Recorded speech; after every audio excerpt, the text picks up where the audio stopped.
Today, we have another in a series of our critical oral history webcasts. With us today, we have Sir Malcolm Rifkind, who was Defense Secretary and Foreign Secretary of the United Kingdom. He was Defense Secretary from 1992 to 1995, and that was followed by a tenure as Foreign Secretary from 1995 to 1997. This project is a part of the Wilson Center series called Visions of Europe that documents transformation of Europe in the 1990s. And joining us today for this discussion are my colleagues, Helen Parr, who is a professor of contemporary and modern history at Keele University, and Jerry Hughes, who is reader in military history at Aberystwyth University. My name is Sergey Radchenko, and I am Professor of International Relations at Cardiff University. Thank you everyone for joining us today. And with this, I would like to give the floor over to Helen. So Malcolm, you became Defence Secretary on 10th of April 1992. Could you start by taking us back to the mood of that period? The Berlin Wall had fallen, the Cold War was over, Germany had reunified, and the Soviet Union had collapsed. Could you express how that looked from your perspective in Britain and what you thought the implications were going to be? Well, thank you very much. Let me try and respond. I mean, in my own case, of course, I was partly influenced by the fact that some years earlier, between 1982 and 1986, I'd been Minister of State in the Foreign Office dealing with relations under the Foreign Secretary dealing with the Soviet Union and Eastern European countries. And I was also involved in the visit of Mr. Gorbachev to Margaret Thatcher during that period of time. So I, as it were, had been a very junior but participant in those extraordinary months when Margaret Thatcher managed to establish her relationship with Gorbachev, which in some respects directly, in other respects indirectly, led not only to the Gorbachev-Reagan relationship, but the peaceful end of the Cold War. So when I came back as Defense Secretary in the cabinet in 1992, I had obviously been witnessing, not as a participant, but as an observer, when I was doing other government roles, what had happened in between. And it really was the realization of something we never believed certainly would happen in that timescale, and there was no certainty it would ever happen. It was not just that the Cold War was over, but that it had ended peacefully, which was by no means predictable, given that the Cold War could have been a hot war at any stage during the 50 years that preceded it. But in addition to that, you had the emergence throughout Central and Eastern Europe of new democracies, of countries that were not only now free of the Soviet control, but had opted for the values, for the system of government, for the rule of law that we in the West had always adhered to. And that itself seemed to be an enormous step in the right direction. And of course, it wasn't just limited to what was happening in Eastern Europe and in what was now the Russian Federation. One had seen, as an indirect consequence of the end of the Cold War, an extraordinary period from 1989 onwards, when democratic systems of government, when the rule of law as a reality, not just as a facade, as well as market economics as opposed to a highly centralized socialist-style economic system, really had caught the imagination of other parts of the world as well. So one saw in the Far East, one saw in Latin America, one saw in parts of Africa, the emergence of either substantial or certainly significant areas of political reform. And it looked as if, to coin a notorious phrase, it was the end of history. And that somehow the democratic system had prevailed and was now the global system. Even Russia, however slowly, appeared to be moving or trying to move in that direction. Of course, was one of the consequences also was there was huge desire on the part of the newly liberated countries in Eastern and Central Europe to quickly become part of the West through membership of NATO, through membership of the European Union, and in other ways. And I can perhaps best symbolize, but it's an actual event, to what was felt at the time when I was Defense Secretary, one of the first visits I did was to the Baltic states, who had very recently all become, not for the first time, but again, independent, genuinely independent countries, and were all desiring to become not just independent, but firmly part of Western and Central Europe. And so I spent a day in each of the three republics, small countries, and I was only visiting the political leadership. But I remember vividly the conversation I had with the then president of Latvia in Riga. And this is 1992, 93, I can't remember the precise date, but pretty early in my term. And he was saying, you know, the West is not giving us as quick and as easy and as straightforward a response to our aspirations to join NATO, to join the European community as it then was. And can this not be accelerated? Can this not be brought up to the pitch of our own aspirations and desire? We'll do whatever we can do. And I was not hostile to what he was saying, far from it. But I said, look, you know, can we just get this into some historical perspective, Mr. President? If 10 years ago, or even 5 years ago, anyone had predicted that today the Minister of Defense of the United Kingdom would be having discussions with the president of an independent Latvia as to when they might join NATO, we would have all been seen as more suitable for medical treatment than serious political analysis. Could I just sort of briefly intervene on this last point? Did you think, though, at the time that it was even remotely possible for the Baltic states to actually become a part of NATO? Yes, I thought it was possible. It's a good question you ask, Sergey, because what we had already come to terms with, and in some cases, it varied from person to person and from government to government. In some cases enthusiastically, in some cases as a practical necessity, the absorption of Poland and of Czechoslovakia, or Czech Republic, I should say, and Slovakia, Hungary and so forth, into NATO was now in the process of happening. It hadn't actually happened, but it was in the process of happening, was going to be inevitable. Where there was a question mark was about the Baltic states.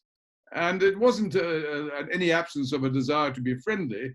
It was more a realization, and something I personally felt strongly about, that you should not accept as a member of the alliance, which is a military alliance, not simply a political friendship organization. Article 5 involves treaty commitments, and therefore you should not accept as a member state and the commitment to come to the military defense, if necessary, in any circumstance where you did not feel you could deliver that result, where it just would not happen in practice. Was there a fear, though, that, for example, you know, the Baltic states being so close to Russia, if there was a conflict there, that Britain would be entrapped as a part of NATO, as a member state, and would have to defend Estonia, for example, against the Russian? Was that a fear or concern? Let me answer your question by saying there was a spectrum of situations. If you look at all the newly independent democratic countries of Central and Eastern Europe, at one end of that spectrum was Poland, Czech Republic, and so forth. And there not only was there a very powerful ethical and political argument, there was also a strategic argument. These were very much Central European countries. They could be part of the NATO territory once it included the former GDR and Poland and Hungary and the Czech Republic.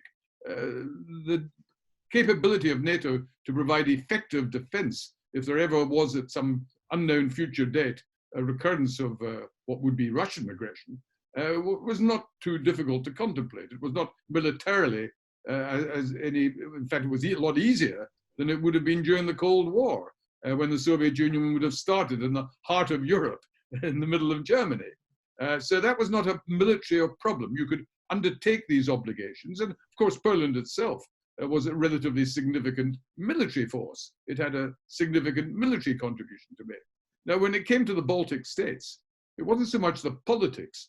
It was, can we really undertake to defend these territories that are not only far closer to Russia, in fact, share a common border in Russia, with the case of Latvia and Estonia, but also because of the Kaliningrad enclave and the other geographical aspects of that region, would create real practical issues.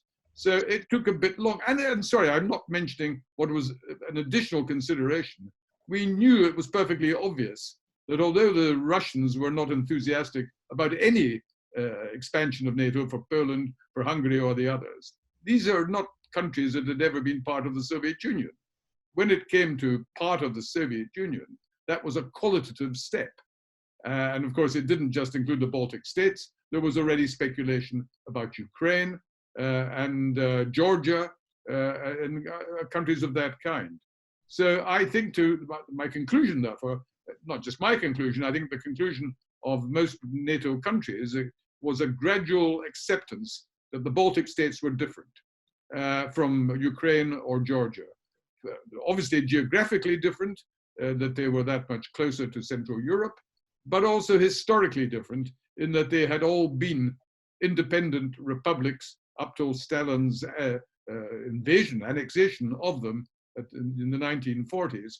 And therefore the extent to which there was that was something we had never recognized. We had never recognized the legitimacy of their absorption into the Soviet Union. Indeed, their diplomats in London continued to have diplomatic status right up to the end of the Cold War. There was one or two who had survived. One of them actually became, I think, Latvia's first post-communist ambassador in the United Kingdom. He had an uninterrupted presence in London throughout all those years.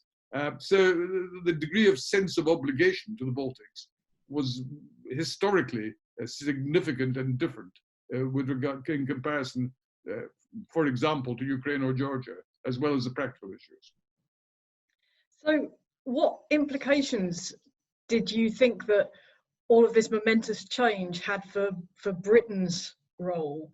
So the government held two quite far-sighted seminars at Chequers in 1994 and again early in 1995, the purpose of which was to sort of thoroughly discuss Britain's foreign and defence policy in the light of these global changes.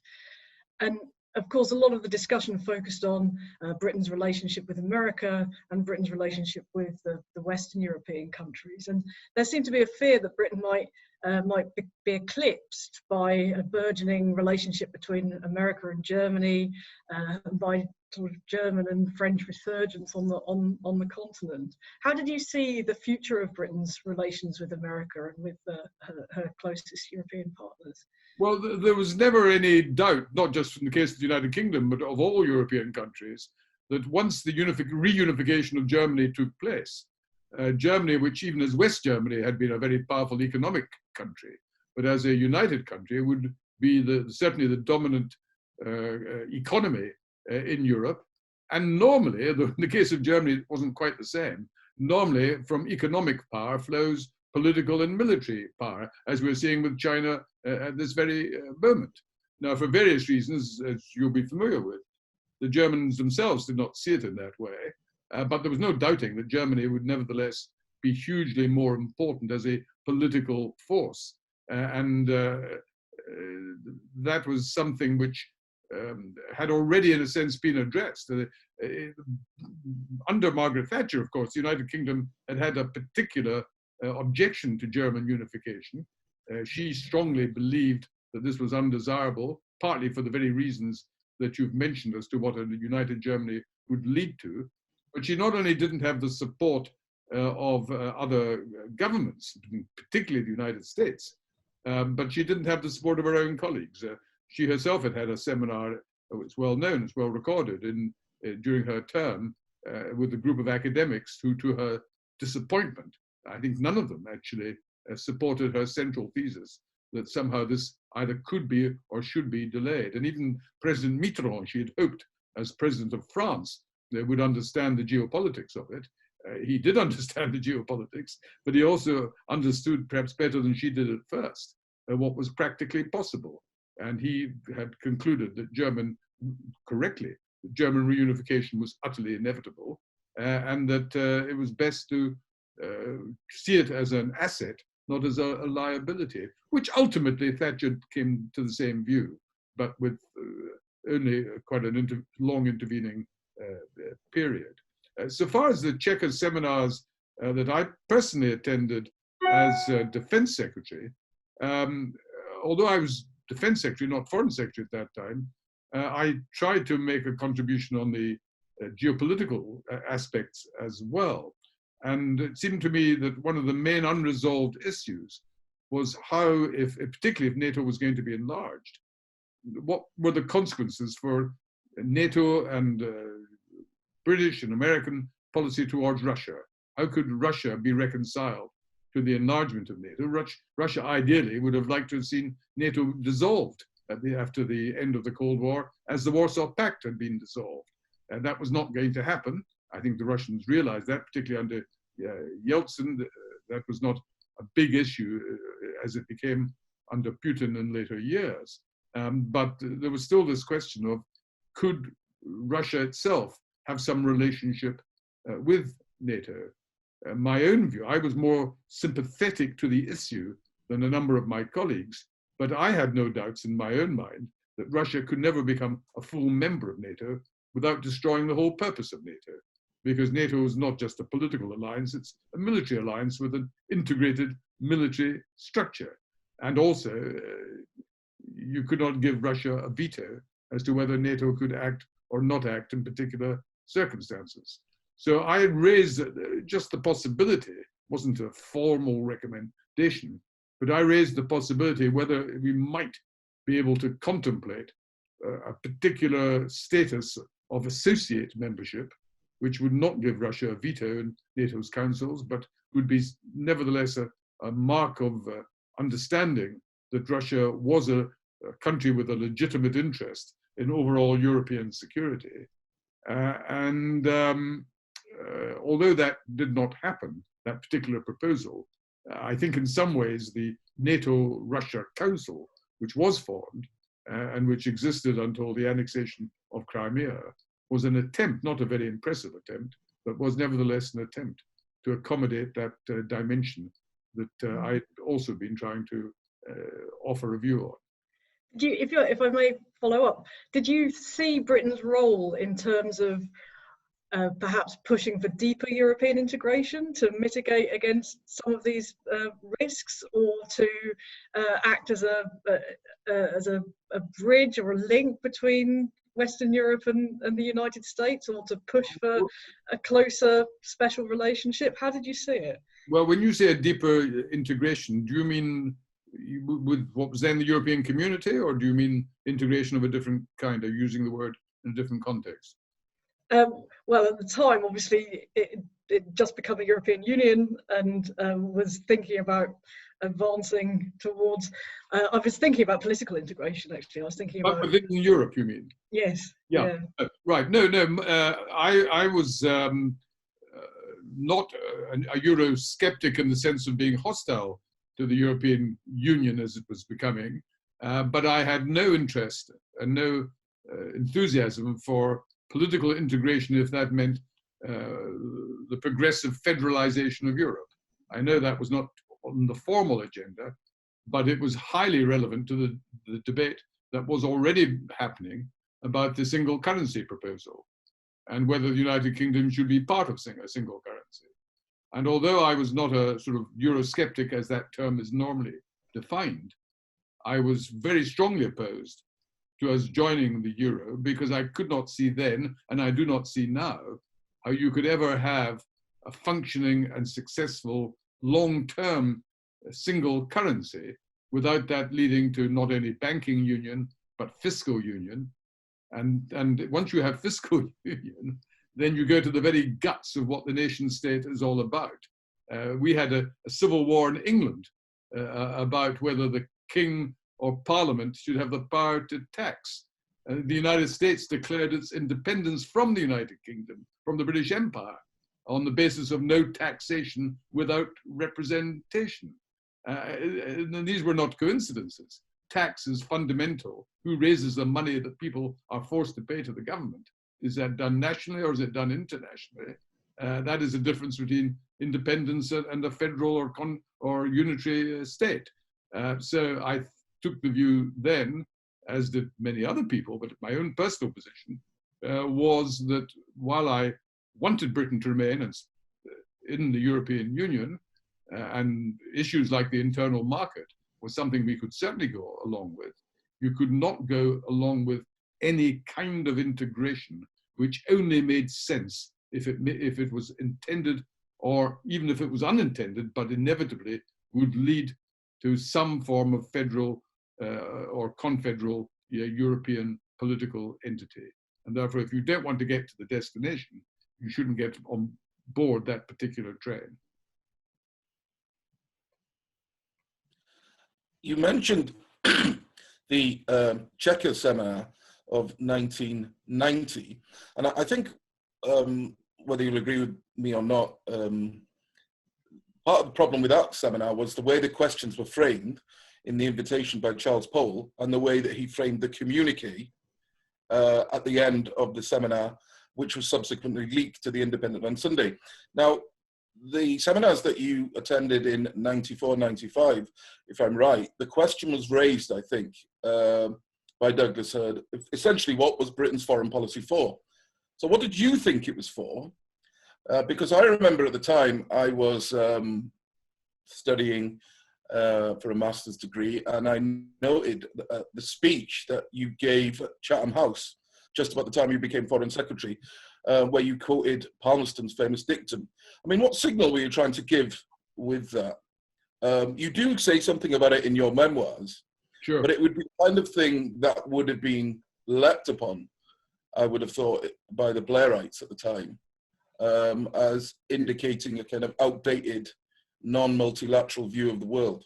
Well, I certainly knew that quoting Palmerston would be either interpreted as folie de grandeur, or it was rather like Boris Johnson modelling himself on Winston Churchill, and that could invite that kind of response. So I was conscious of that, but I had, in fact, changed some of the pictures in the Secretary of State's room at the Foreign Office when I became Foreign Secretary to include a portrait of Palmerston, because I've always thought that he was, with all his manifest faults, and given that he was operating at a time when Britain was a world power that it certainly isn't now, he was a remarkably impressive statesman. But the particular point that I would make in answer to your question is this. One of the most famous quotes of Palmerston, it's well known, is that the United Kingdom has no permanent friends or permanent enemies, but it does have permanent interests. And building on that, what I said in that speech and what I said on a number of occasions during that period, because it was very relevant to the question of whether we should join the euro or not, was to say that if you have to choose between your interests or your influence, your interests should always prevail as a country, not just Britain. That should apply to most countries. So often we were being told that if the United Kingdom did not do X, or did not do Y, or did not do Z, it would lose a great deal of influence. And that is a perfectly legitimate point to draw to people's attention, that you don't want to lose influence. Part of foreign policy success is influencing other countries to the objectives that you have identified. And therefore, if you either don't have influence, or if you consciously reduce that influence, that doesn't normally sound a very sensible thing to do. So I had no problem with that as a general principle. But to me, there was a fundamental exception to that, and one that was not being properly recognized. That sometimes the only way you could protect your national interests was if you accepted that there might be, or would be, a loss of influence with your allies or with other countries, but that the price you would pay by that loss of influence would nevertheless be significantly less in terms of your national interests than something that went directly to the heart of those interests. And I used as an example General de Gaulle's views on NATO. As is well known, and when he came to power, he almost presided over France's departure from NATO, because he said, in his view, and I'm not commenting on the merits of what he's saying, I'm simply using it as an example. He said there is no way an independent France can continue to accept the integrated military structure with American leadership of armed forces in peacetime. Not possible. And if NATO means that we have to, then we can't be in NATO. And France came very close to leaving NATO at that stage. But the United States and the United Kingdom and Germany and other countries thought this is absurd. We cannot possibly allow France to leave NATO. In a real crisis with the Soviet Union, France would be on side, and we must continue to have it within the alliance. And therefore we said, okay, we will no longer insist that membership of NATO requires involvement, participation in the integrated military structure. And France then left the IMS, and indeed did not join it again until Sarkozy was president of France many years later. Now, there is no doubt during that period when it was not in the IMS, and therefore did not attend any of the major meetings when NATO was discussing military matters, and NATO was, after all, a military alliance, there's not the slightest doubt that France lost a great deal of influence during that period.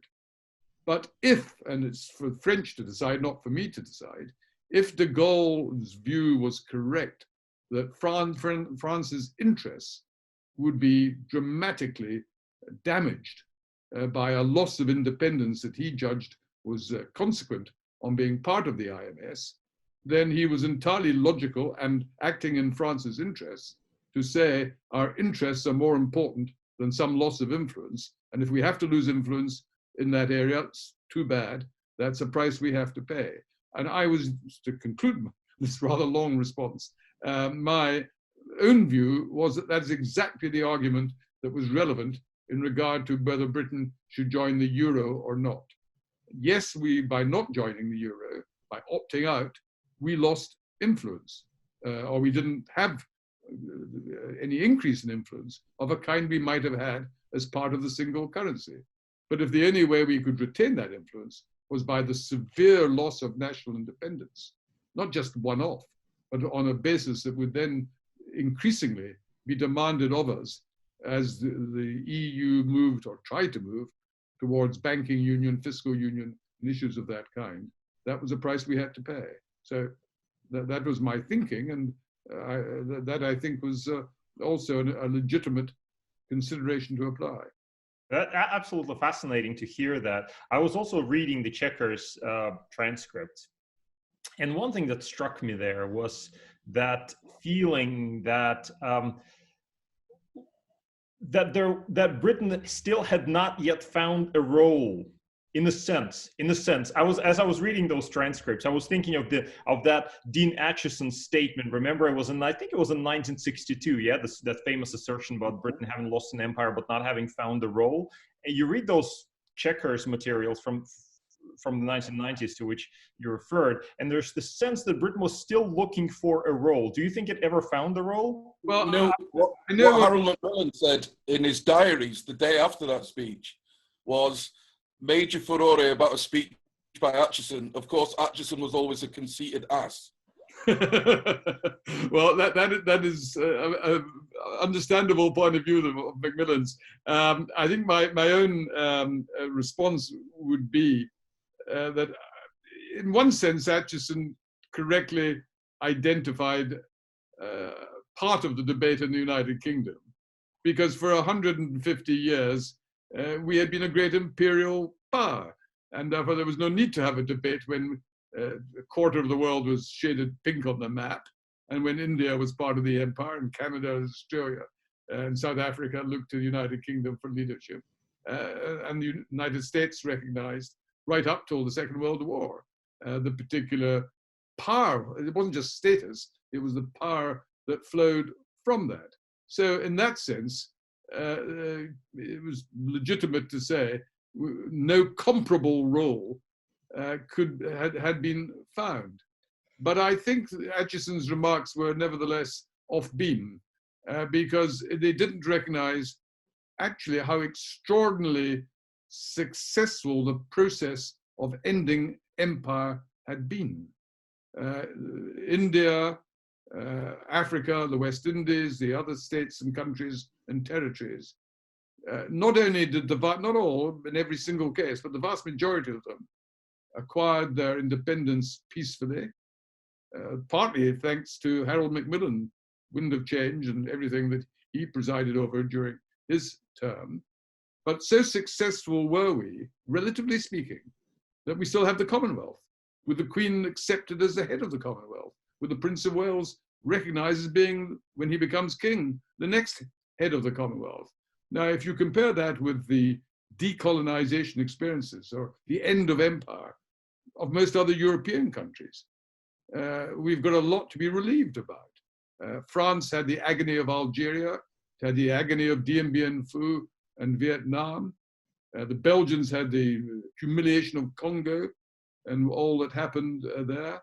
And obviously in the case of Spain and Portuguese had the wars in Angola and Mozambique and so forth. So the end of empire actually happened without any extraordinary trauma in the United Kingdom. And while people are often accused in this country of being nostalgic, or older people are, not so much younger people, people who remembered the empire, well, it's not so much nostalgia. It's not anybody thinking, if only we could get back to that. It's more a realization that we are now a middle-sized power. We're not insignificant or irrelevant. Given we only have a population of 65 million, to be the 7th or 8th largest economy in the world, it won't stay that way. We'll gradually get 9th or 12th or 15th or 20th. But in a world that has 200 countries in it, or members of the UN, that shows the UK doesn't need to feel insignificant, nor should it. So if we could turn now to a slightly different question, and one which must have absorbed a lot of your attention while you were Defence Secretary, which of course is the war in Bosnia. Yeah. Could you take us back again to the thinking at the time, and explain why Britain responded in Bosnia in the way that it did? You were talking earlier about interests and influence and objectives. What were Britain's objectives in Bosnia? Right. Let me just first begin by saying how Bosnian policy essentially was determined in the United Kingdom. And I think I'm not exaggerating in saying it was essentially a triumvirate of the Prime Minister, John Major, Douglas Hurd as Foreign Secretary, and myself as Defence Secretary. And actually in that order as well, in terms of the degree of influence or power in contributing towards the policy. But all three of us were very much involved. And actually all three of us had more or less the same view on the nature of the conflict and how not just Britain, but also the international community should respond to it. And let me just make another preliminary remark before I go to the heart of your question. And that is to say that the pressure we were under in the United Kingdom was rarely, if ever, to become more involved than we eventually became. Most of the criticism we were getting at various stages was that we'd gone too far, that we had started a process which would drag us in to that war in a way that virtually no one in Britain wanted. So, for example, our main critics within the cabinet were, as I recollect, Michael Heseltine and Kenneth Clarke, both of whom felt that our decision to send British troops wearing blue helmets as part of a United Nations a humanitarian force, but nevertheless, the very fact that these were British troops, armed British troops, they certainly had armored vehicles, they had military equipment, primarily to defend themselves, but also could have been used in other circumstances. So most of the internal debate and criticism at first was that we were going too far. There were very few saying we weren't getting involved enough. I vaguely recollect John Gummer, who was agriculture minister, but he would have been more sympathetic. And Margaret Thatcher, outside government, occasionally was very critical of the government's policy. So that's a bit of the domestic political background. I think the issue that most needed to be addressed by not just ourselves, but by the Americans and by others, and different people came to different views, was what kind of war was this? And to put it simply, my view, and that of, I think, the Prime Minister and the Foreign Secretary, was that it was it was really a form of civil war. It was, although Bosnia was now an independent state, as was Croatia, as was Serbia, you couldn't simply say this was an international conflict. as had been other wars in Europe and elsewhere over the century. This was a war that had broken out because of the collapse of Yugoslavia, which had been a single state since the 1920s. And when it collapsed, some of it happened peacefully.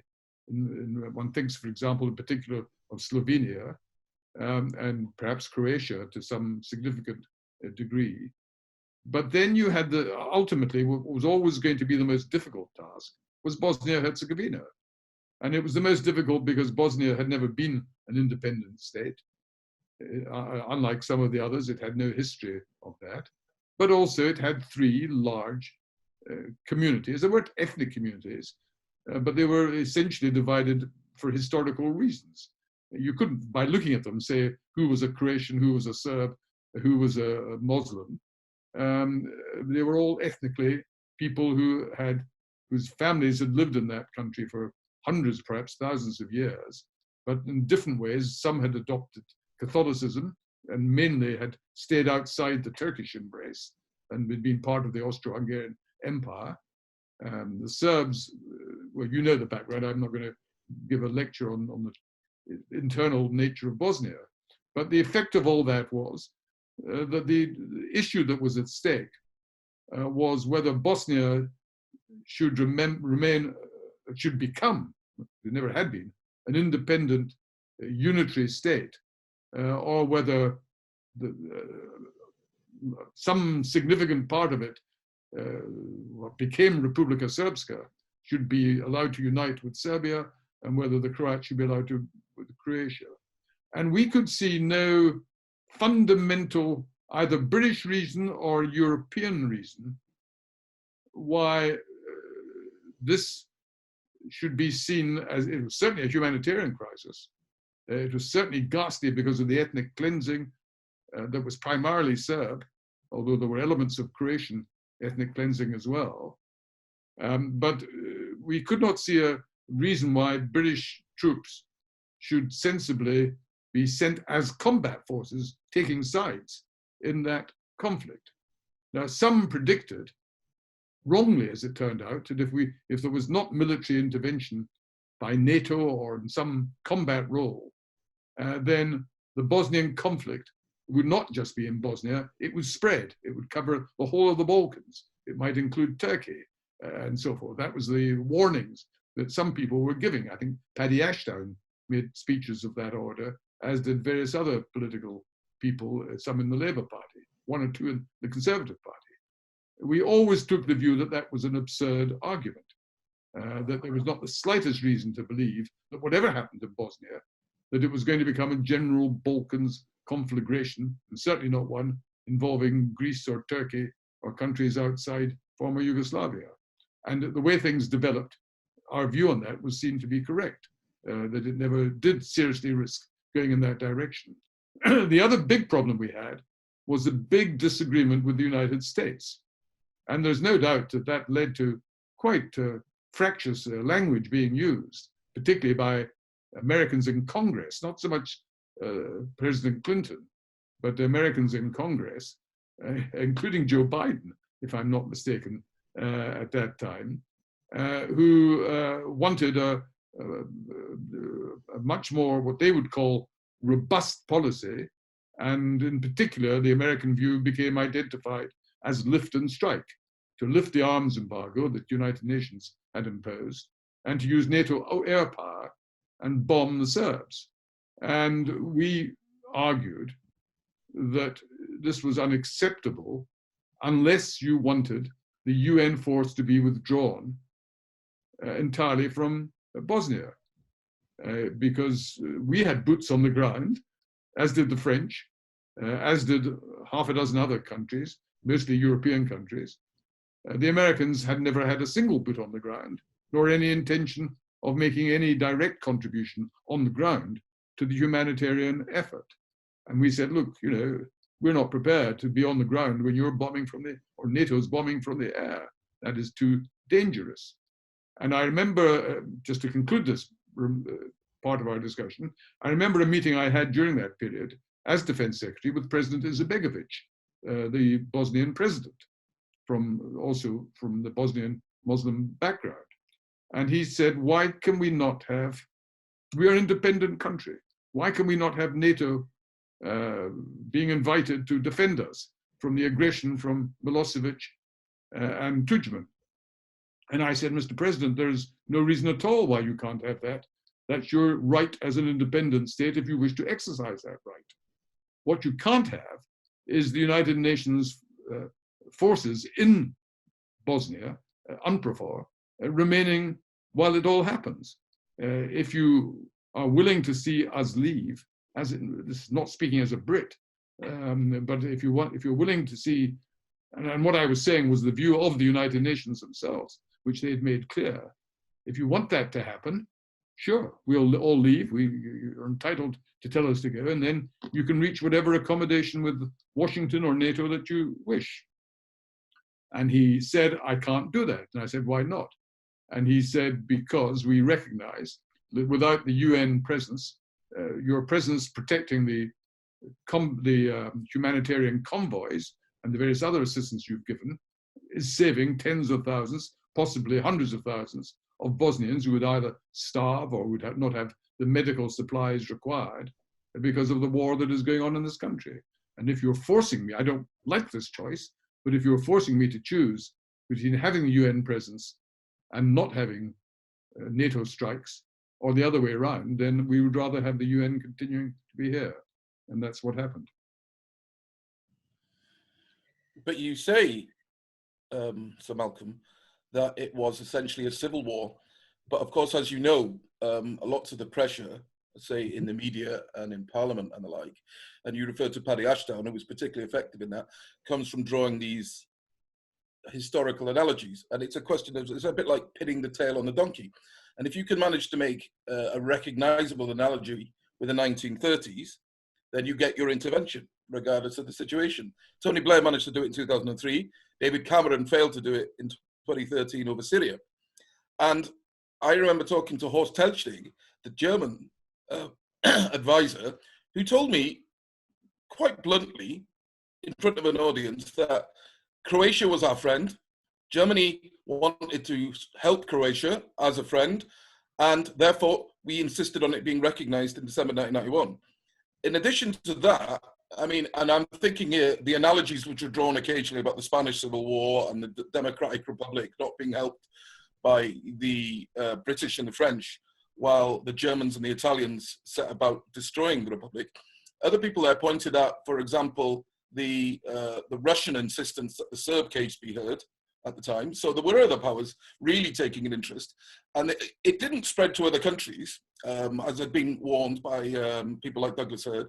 But we did have Kosovo in 1999, where Milosevic simply went to the next step.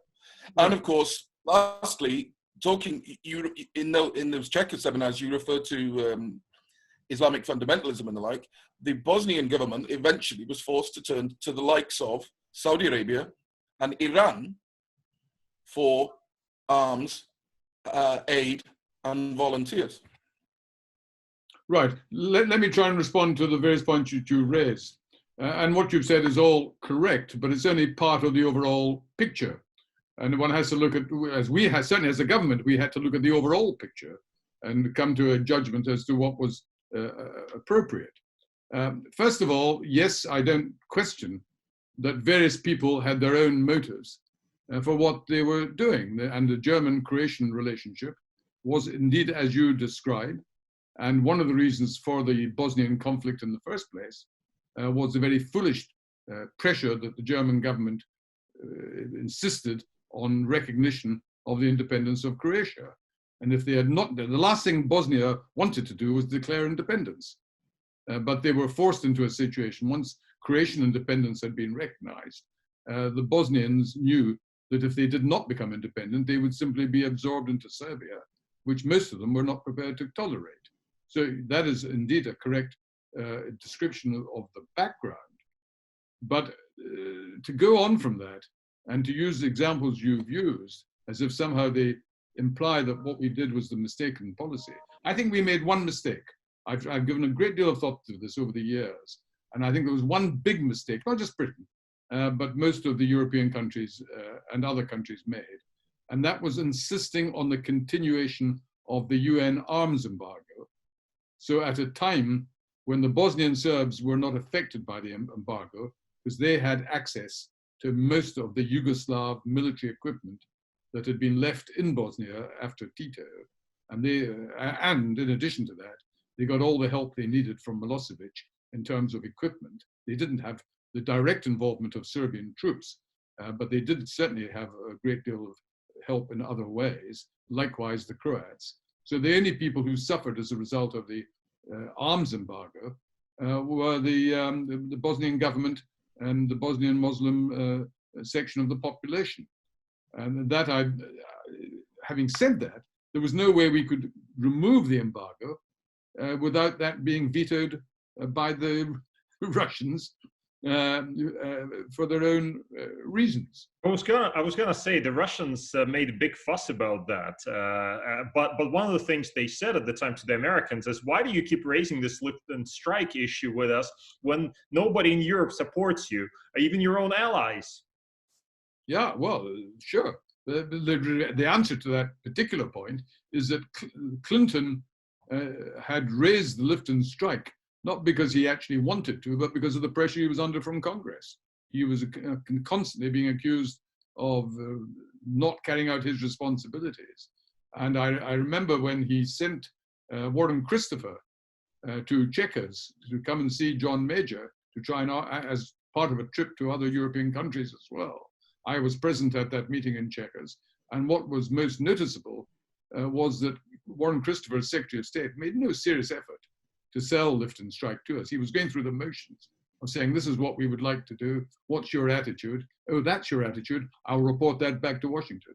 You know, there was no attempt to put meaningful pressure on us or to make it sound as if they had a thought through strategy and knew what they were wanting to do. Is it because he did not believe in it himself? I mean, well, I don't know whether he did or not. No, I think if the Europeans had been willing to go along with it, then there was no risk from the United States, because this was airstrikes. You know, the Americans believed then, as they believed subsequently, and indeed Tony Blair did as well, that air power by itself could control what ultimately happens on the ground. And if we've learned one thing in the last 30 years, it must surely be that while air power is hugely important in winning a victory, you're only going to actually have effective control if air power is in combination either with international troops on the ground or local troops of the country concerned sufficiently powerful to be able to control the country. So, for example, I mean, you have the more recent example of Libya, where NATO air power undoubtedly helped the people on the ground to get rid of Gaddafi. But as we have seen, the people on the ground were themselves sufficiently united or strong to replace it with stable alternatives. On the other hand, you have had situations in places like Iraq or Afghanistan, where the United States in particular has had total air supremacy, but has not been able to deliver peace because they were not prepared to do what might have been needed on the ground for a very long number of years. Just one final point, if I may, because I think it's just been mentioned briefly, the Kosovo example, and surely Kosovo, it is sometimes suggested, was an example of what we should have done, because wasn't Kosovo a great success?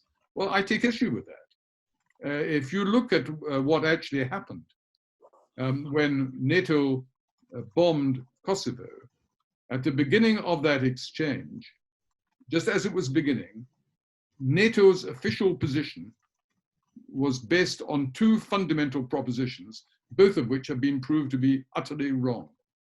First of all, they said, don't worry, the bombing will only be for 3 or 4 days, and Milosevic will give in, and therefore this is not going to be something that is a big ongoing issue. As we now know, the bombing lasted 68 days, I think it was, and it was only when there was a threat, which was either genuine or not, that it would be combined with ground attack by NATO forces in Kosovo that Milosevic collapsed. But the second fundamental basis on which NATO got it wrong was NATO said quite explicitly, as did the American and British and other governments at that time, that this was not about the bombing of Serbia was not about any support for an independent Kosovo. This was limited to ensuring that the autonomy of Kosovo was re-established, and that there was no support in Washington. Not that there was no support. This was the view of the American, British, and other NATO governments, was not to support the dismemberment. Now, I've got no interest in whether Kosovo should or should not have become independent. I'm simply saying, of course, that turned out to be totally and hopelessly wrong. And I think there is an argument that when they said it was nothing to do with Kosovo independence, that was a dishonest statement. It wasn't a mistake. It was something they were just not admitting to. Because if it was honest, then what they failed to realize was that there was no remote reason why the Kosovar Albanians, faced with the one opportunity they had in the whole history of Kosovo for several hundred years, with the assistance of NATO, to achieve independence, why should they compromise for anything less than independence? That was always predictable. And either the NATO governments were very foolish in not realizing that, or they were dishonest in not admitting it from the start. But surely a more pertinent example, I mean, I brought up Kosovo as an example of when people talked in those cliches about appeasers, where the appetite growing with the eating, that they said if Milosevic wasn't stopped in Bosnia, then he would go to Kosovo. In fact, I remember in '91, a lot of people predicted that Kosovo was going to explode before Bosnia. But isn't a more pertinent example there? I take your point about lift and strike, and Clinton in particular used the Bosnian situation to bash Bush in the electoral campaign of 1992, and then absolutely went into reverse gear, and then just let his rhetoric and the Democrats in Congress make a lot of noise about it. Isn't a more pertinent example, though, Operation Storm, the reclamation of the Krajina by the Croatians in the summer of 1995, which provided the basis for Dayton in a kind of realpolitik way, which was obviously an example of Yeah, you had two developments. You had the Croatian success in recapturing the Krajina, which changed the whole military balance in Bosnia-Herzegovina. But you also had the atrocity of the massacre at Srebrenica. And my first responsibility when I became Foreign Secretary within days was to chair the London conference about how to respond to what had happened in Srebrenica. And that was all to do with a massacre, not just that it was a massacre, that was terrible enough in itself, but it was in a massacre in what purported to be a safe haven. And against that background, there was an agreed position amongst all the Western countries. Russia abstained. It wasn't hostile, but it abstained, that the Serbs had to be warned that any further action against any so-called safe haven would result in airstrikes of a very, very profound type. And that is what indirectly led to Dayton. But it was at a time when pretty well all the parties were exhausted, Croats, Serbs, Bosniaks, and were looking for a way out. One final point, if I may, when the whole Srebrenica issue should have been avoided, because I remember vividly when the idea of safe havens was first being discussed. Surely we should create safe havens with UN forces in each of the 3 or 4 places that were chosen. The United Nations Secretary General said, we, as the UN are concerned, yes, we're very supportive of the idea of safe havens, but they will require substantial additional military troops provided by the various countries that are forming UNPROFOR. And the United Kingdom, and if I'm not mistaken, France, did agree we would expand our military contribution, but no other country did, and the Americans certainly made no even remote offer to have a single American involved. And the consequence was that when a decision was taken to establish these safe havens, it was against a background when the troops that would be available to protect them from UN countries was substantially less than the UN had themselves identified as being the minimum required. The United Kingdom, I remember our discussions within government, we said, we don't think it's right to create a safe haven when you haven't got the capability to actually provide in military terms the protection that might be needed. We had no support from that point of view. Virtually every other UNPROFOR country, including the French, said, no, no, that's hugely important. We have to make this political. It's a political decision to have safe havens. And so we were not, we felt as the sole country that was skeptical, we should not try and veto this. That would not be right. We said, well, if you want to go ahead, we will not block this, but we are profoundly concerned. And as we all know, the reason why the Srebrenica massacre was possible was because the Dutch were completely under-provided, either with manpower or military equipment, to provide the kind of defense that would have been needed to prevent the Serbs carrying out the atrocities they were responsible for. I jump in at this point and ask about Russia in that connection, actually, well, partly connected to events in Yugoslavia and partly in broader terms. By then, we're talking about 95, relations between Russia and the West were deteriorating. December 94, we have that speech, remember, by Boris Yeltsin in Budapest, where he said cold peace is coming to Europe, or it might come to Europe, although the Cold War is over, but there might be cold peace. Russia invaded Chechnya in December 1994 or sent military force. I mean, Chechnya was a part of Russia.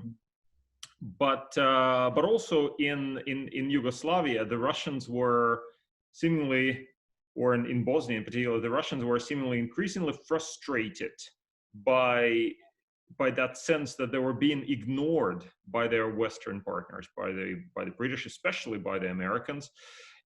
And you could sense that from the Russian memoirs and Russian documents that cover the London conference, where I think Kozyrev and Grachev were both in London at that time, weren't they? From your communications with them, your meetings with them, did you feel that pent-up resentment on the part of the Russians? I think I go part of the way with what you're saying, Sergey.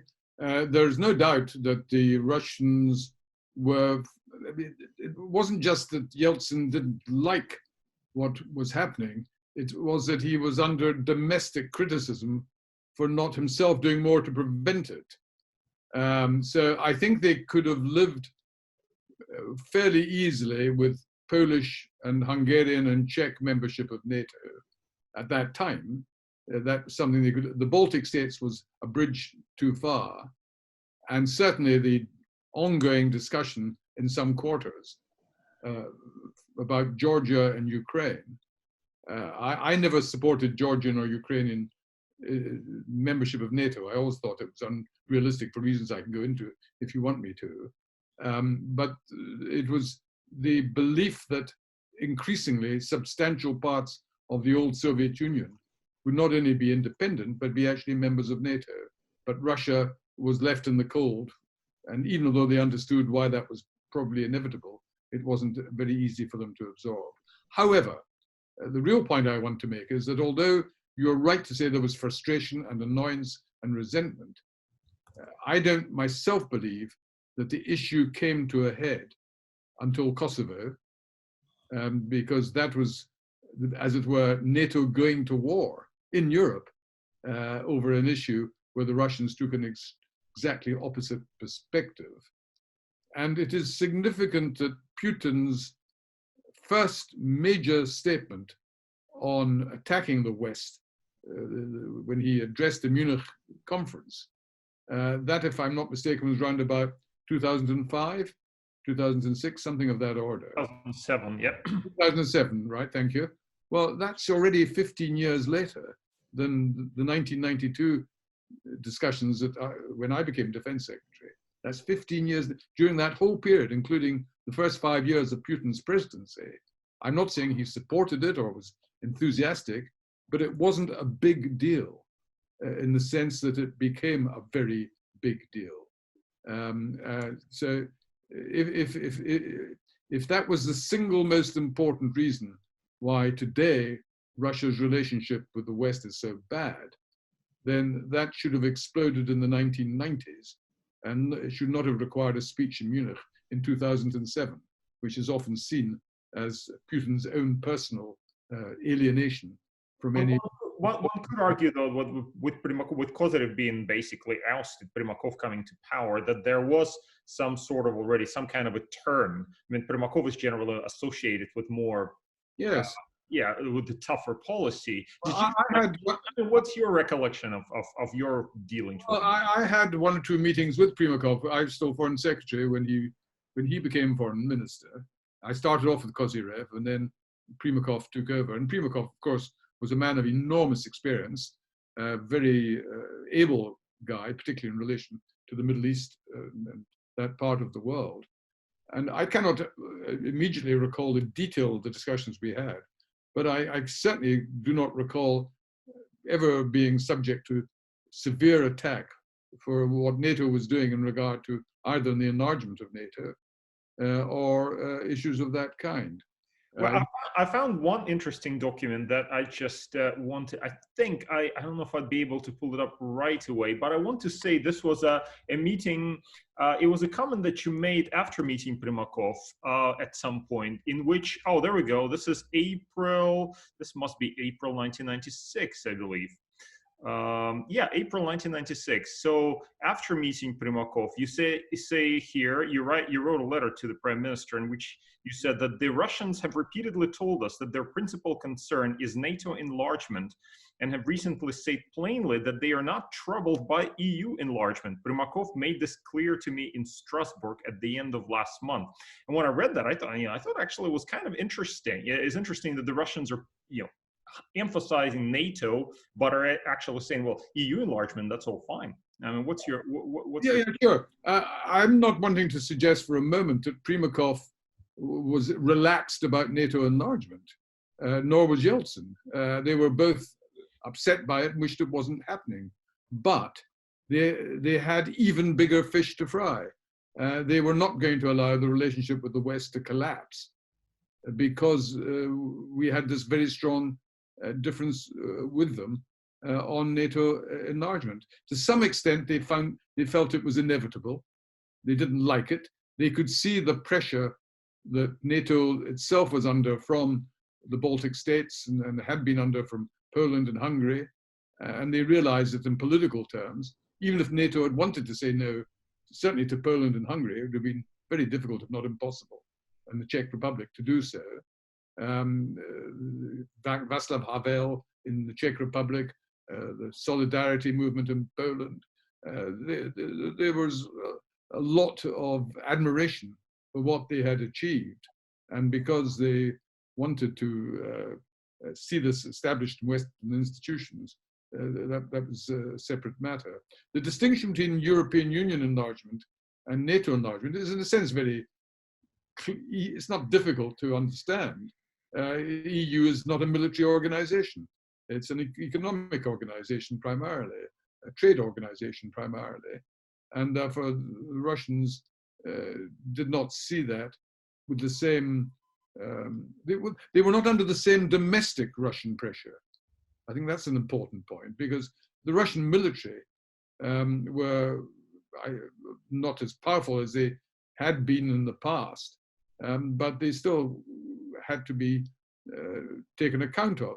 I remember when I went to Moscow, I think as defense secretary, being invited as part of my program with the agreement of the Russian government. I was invited to address 60 Russian generals. I think they were all generals in a hall in Moscow. And I've never had such a miserable experience in my life. It was quite obvious none of them had volunteered to come to hear themselves being lectured by a NATO defense minister. None of them were remotely enthusiastic about what they saw happening. When I finished my own speech and invited questions, I think there was one polite question and then sort of total silence. You know, it was all something which would not have happened if I'd been at the University of Moscow instead. So the Russian government was pursuing a policy which their own armed forces were very unhappy about. I remember being taken to I can't remember where it was, but it was some town about a couple of 100 miles from Moscow, where they had a major defense establishment. And the people who were showing me around, who had clearly been told to do this, was showing me some of their their newest military equipment, some of which had never been admitted to or published before, and offering to share it with us and sell it to us if we would like to buy some of it, and so forth. You know, conversations that would have been inconceivable a few years earlier. Now, these were the people I was meeting. I don't think it necessarily reflected the view of the Russian General Staff at that particular moment in time, to put it mildly. Yeah, man, it's fascinating. I've been reading about one thing that struck me, frankly, about reading on Russia during that period is just how anxiously people like Kozyrev and Yeltsin wanted to be part of NATO. But then when you get to the military establishment, you sort of have to wonder, I mean, did the military also feel this way? It's a little bit hard to imagine, but I found something, one of the things that I think you said in one of the meetings that struck me actually when you talked about it's probably not a good idea for Russia to join, or it will never join NATO. One thing that you said, that if Russia did join NATO, then NATO's borders would extend all the way to China, and what would happen then in the case of Russia-Chinese problems, etc. Yeah, it was a major example of something that is also relevant to the debate about Ukraine and Georgia. You know, if you're a member of NATO and you have the benefit of Article 5, then if you are attacked by an external force, you are entitled to call upon the solidarity and practical support of all the other members of NATO. And so that is an argument that persuaded me that Georgia and Ukraine should not be accepted, because it was always obvious that if Russia was aggressive against Georgia, as it has been, or against Ukraine, as it has been, there would never be any question of the United States, Britain, France, and Germany going to war with Russia to reverse that. And if you could not actually contemplate that, you shouldn't accept countries as members, because you would not only be creating total disillusion in those countries if they were subject to aggression, but you would then be also destroying the credibility of your own alliance if you had not come to the defense of a country that had been attacked. Now, all these arguments were true in the case of Georgia and Ukraine. They were true with knobs on when it came to Russia itself. The point about the border they shared with China, and the fact that in 1962, I think it was, they had already had a border conflict with China, which involved military clashes. They had a prolonged conflict in the 60s, at which point the Chinese actually were trying to get the British and other Europeans to be more anti-Soviet. Edward Heath came to China at one point, and Mao Zedong was telling him, you know, you're selling out, that there's another Munich going on here. Well, that's one way of describing it. I'm not sure that Heath would have put it that way. Actually, speaking of which, on China, since we touched on China, you mentioned in your memoirs your discussion with the Chinese, including, I think, Qian Qicheng and Jiang Zemin and then Li Peng and others, and you mentioned that the Chinese were giving certain promises with regard to Hong Kong. In retrospect, looking over, you know, even what happened in the last couple of years, do you think the Chinese were at the time breaking their promises? Do you think they intended to break their promises? Well, I was foreign secretary until '97, and it was literally days after I ceased being foreign secretary that Hong Kong returned to mainland China. So it technically happened under Blair's government, but it was literally a few days afterwards. So none of the questions of disillusion with China existed during my own term. But I think if you wanted me to sum up my feelings on this, I think broadly speaking, the Chinese, I mean, even today as we speak, Hong Kong is incredibly different to the rest of China. in terms of the day-to-day freedoms of the people of Hong Kong, their access to the internet, the independence of their courts, their ability to come and go to the rest of the world as they wish to. All the obvious things remain true. But what we have seen for several years now, it started before Xi Jinping, but it's accelerated very much since Xi Jinping, is salami tactics of seeking to erode the autonomy of Hong Kong, not because the Chinese want to destroy two systems in one country. They want to retain the facade of two systems as long as that does not permit the people of Hong Kong either to exercise political hostility to China or to have demonstrations commemorating Tiananmen Square, or in other ways questioning the legitimacy of the Chinese communist system. So what they're doing at the moment is tearing the guts out of two systems by ending effectively the rule of law. Because what we're told is that this new national security law passed in Beijing, which the people of Hong Kong have not yet actually seen, even Lechko, apart from Carrie Lam, have not been shown this bill that is actually going to become law before they see it. We are told that part of its provisions will be to have Carrie Lam appoint the judges who would preside over any legal appeals against the implementation of the national security law.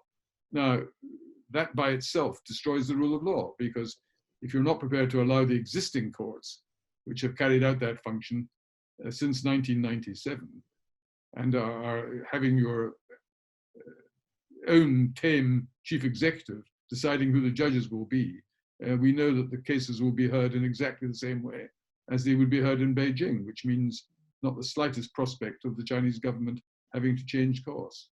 I had I think you and I, Sergey, had this discussion, but your colleagues may not be familiar with it. When I went to Beijing to see Chen Chi-chen, when I was foreign secretary, at the final stages of the period before the handover, I went through Hong Kong.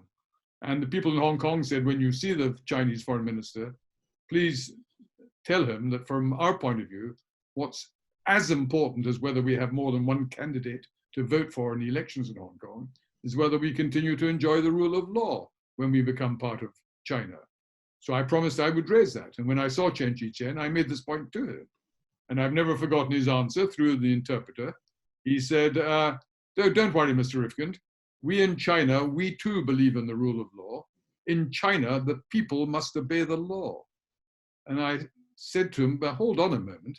When we talk about the rule of law, when Hong Kong talks about the rule of law, it's not just the people who must obey the law, it's the government must be under the law, under independent judges. And if they're found to be in breach of the law, the government must take account of that. He not only didn't agree with me, he hadn't the faintest idea what I was talking about.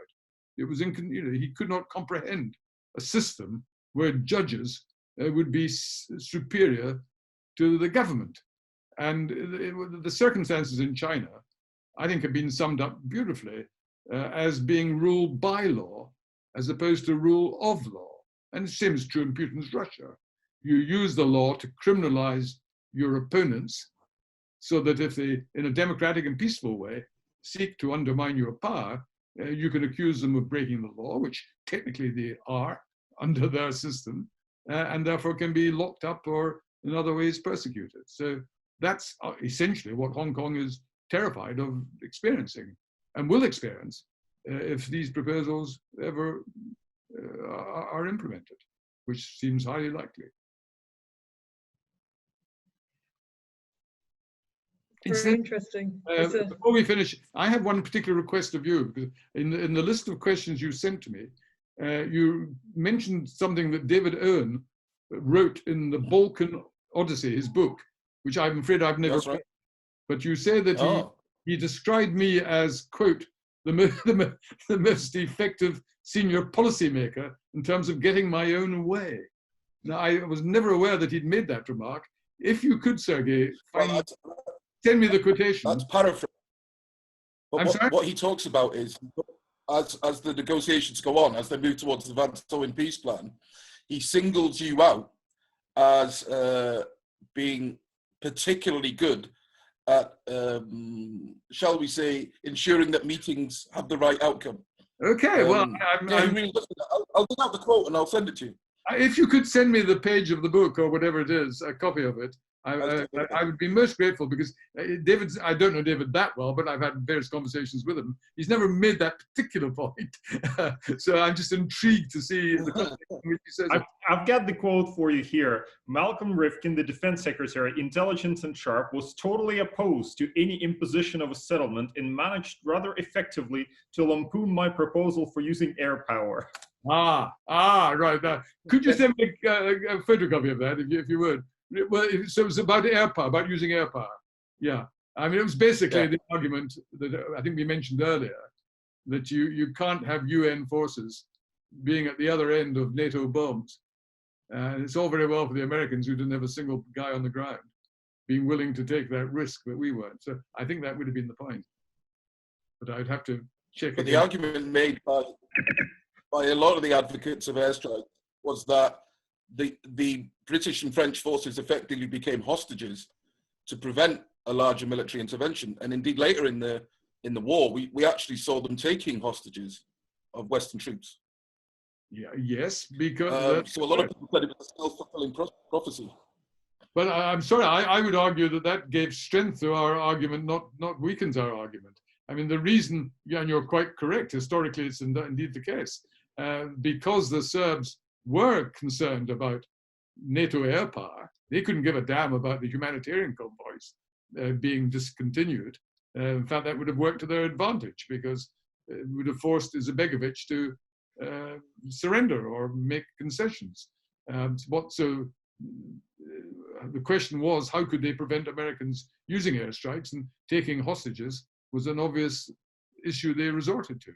So that the hostages would never have been contemplated in the first place, but for the fear of unilateral American use of air power. Well, do you remember the alleged attack on the Serb parliament in Pale by an unmarked aircraft, which dropped a 1,000-pound bomb? I remember it happening, but I don't remember the detail. I can't recollect any of the details about that. Supposedly, it was a kind of Algerian war-style covert op by the French. Okay. That was the story put out at the time. Yeah, I don't have any personal recollection of it, I'm afraid, so I can't help on that one. I mean, I vaguely remember it happening. I mean, the French, being French, would quite often be loyal allies, which they were on UNPROFOR. We worked extremely well. British-French cooperation of a practical day-to-day kind with the military of both countries worked superbly.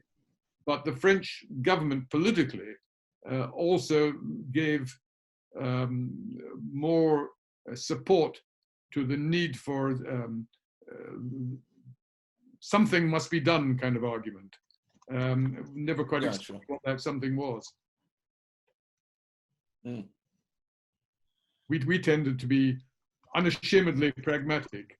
They liked to be both politically interventionist, but without risking their military.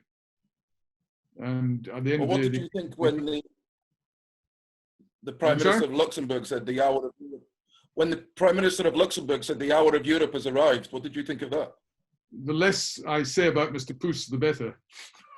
No, it was ridiculous, because it was a marvelous example of Luxembourg rhetoric from a country whose military contribution to NATO was not as significant as those of others, to put it mildly.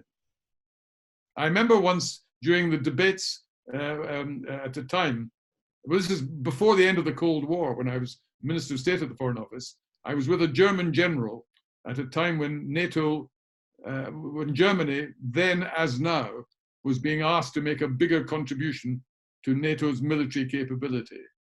And I've never forgotten this general who said to me, he said, "Mr. Rifkind, you have to realize that we in Germany have a very difficult problem.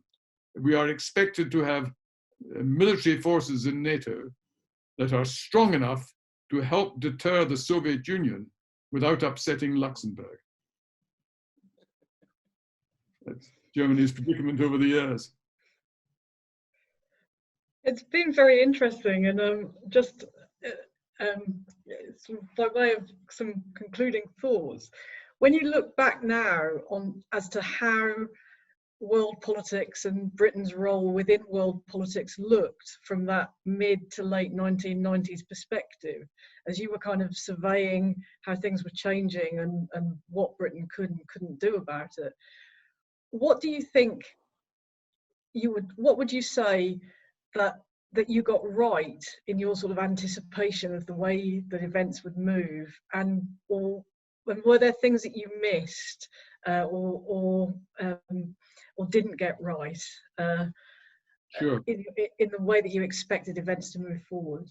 I think one of the things we got right, not just ourselves, but we were one of the countries that got right, was that we were never seduced by the end of history argument.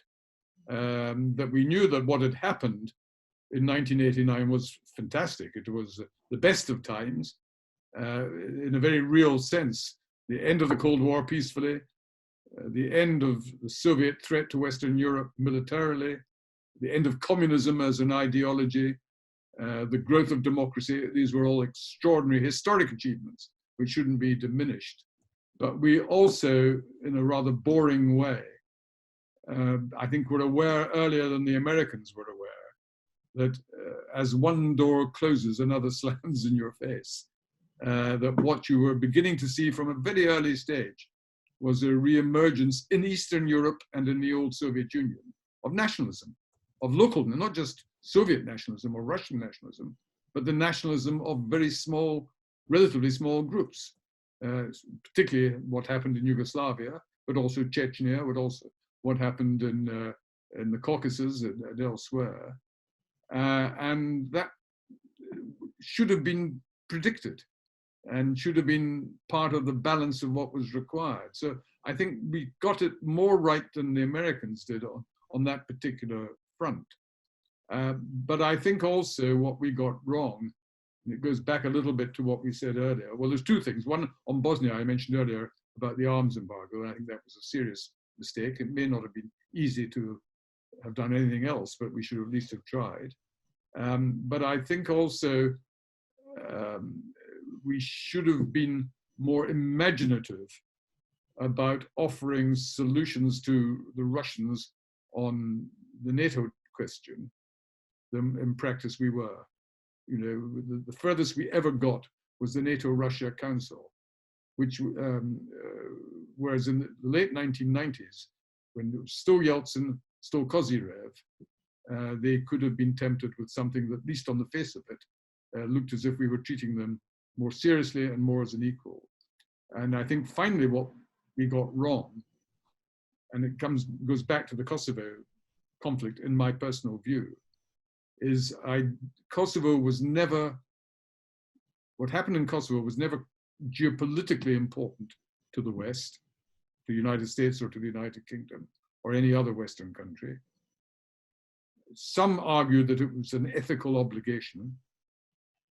I think actually, I would put it, you may think I'm being cynical, but I think the road to Baghdad began in Belgrade.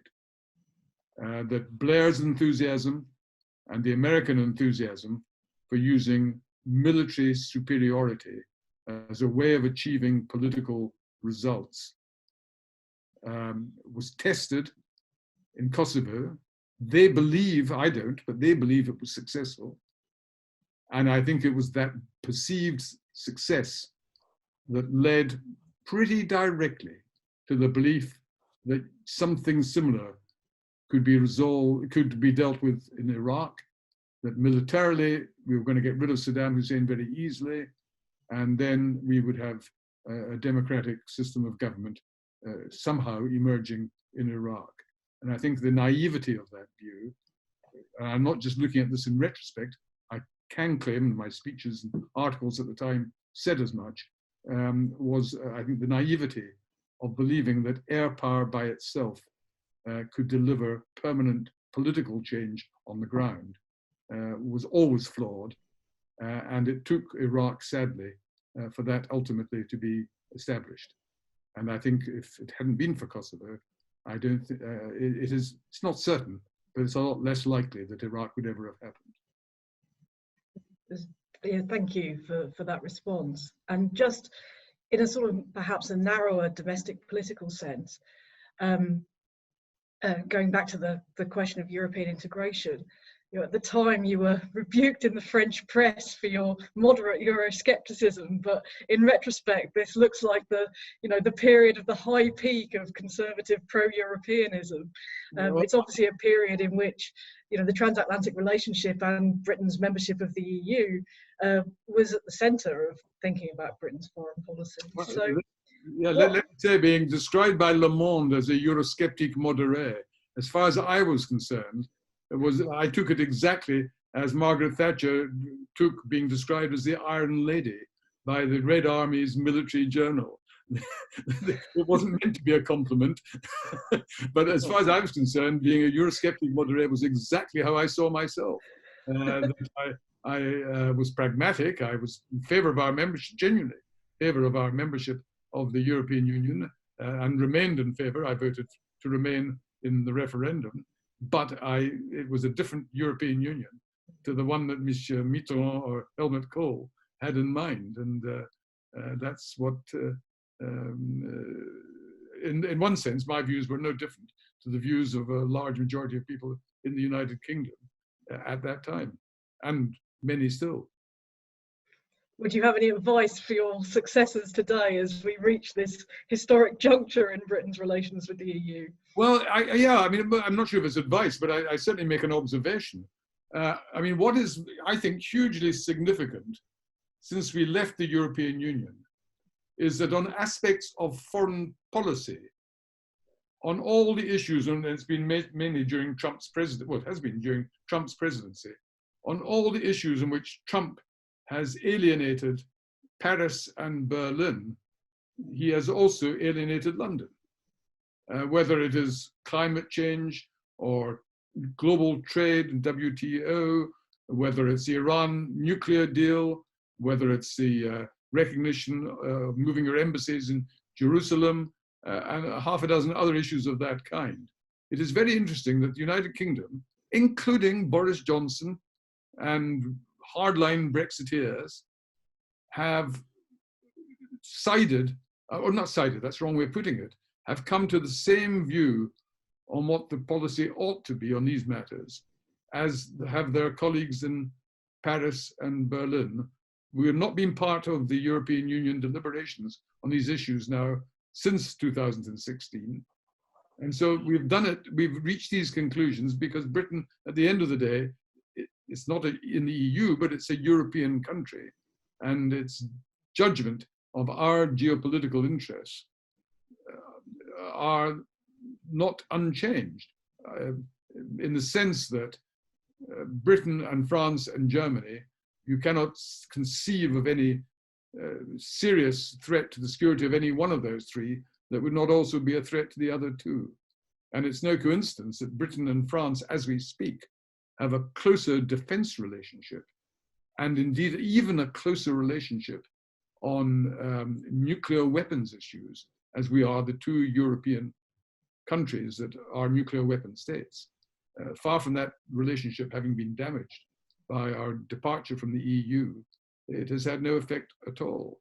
And if Trump, God forbid, was elected to a second term, and if he was successful, which he wouldn't be, but if he was hypothetically successful in withdrawing the United States from NATO or removing the nuclear umbrella that America has given to Europe, then it's not just France, it's France and the United Kingdom, who in some way that has never been necessary up till now, would work closely together with Germany and other non-nuclear weapon states to ensure Europe has some degree of nuclear weapon protection from any attempt at nuclear blackmail by Mr. Putin or anyone like Mr. Putin on other issues. So these issues haven't changed, whether we're in the EU or not.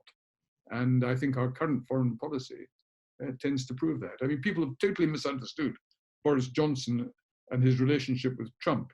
It's been argued that because they're both populists, because they both have a shock of unruly white hair, and because of other characteristics, that somehow they agree with each other on policy. They don't at all. Johnson, I've known him for 30 years. I don't know him that well, but he's been essentially liberal with a small l on social issues and on internationalism, and still is as Prime Minister. So that says something about our likely foreign policy. If that's true under a Johnson government, it's unlikely to change either under Keir Starmer or any successor Conservative. Thank you. Malcolm, always wonderful to speak to you. Thank you so much for sharing your recollections for this deep dive into the 1990s. Well, thank you very much. It's been a very stimulating exchange for me as well. And I'm grateful for the opportunity to assist you. If I can help in the future, don't hesitate to approach me.